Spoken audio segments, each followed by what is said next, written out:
And US telecom companies and airlines have been fighting for weeks over a potential impact of 5G services on aircraft.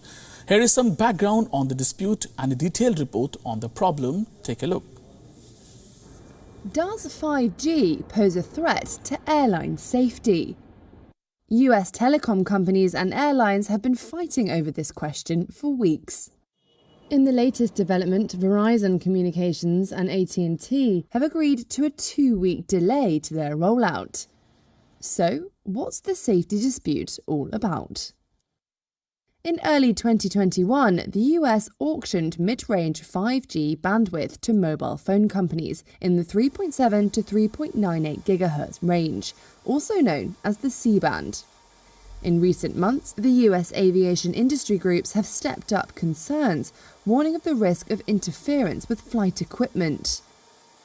For background, the airline industry uses radar altimeters to measure altitude. They help minimize the risk of accidents or collisions by giving an accurate reading of the proximity to the ground. Radar altimeters operate in the 4.2 to 4.4 GHz range. There are concerns that there is not enough of a buffer from the 5G frequencies. Airlines have warned that without an agreement on safety precautions, the issue could disrupt up to 4% of daily flights.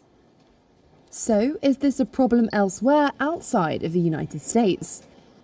The rollout of 5G services elsewhere has broadly gone ahead without airline safety concerns. Take the European Union. In 2019, the EU set standards for mid-range 5G frequencies in the 3.4 to 3.8 GHz range. They have been taken into use in many of the bloc's 27 member states so far without issue. In South Korea, the 5G mobile communication frequency is 3.42 to 3.7 GHz band. There has been no report of interference with radio waves since commercialization of 5G in April 2019. WION now available in your country. Download the app and get all the news on the move.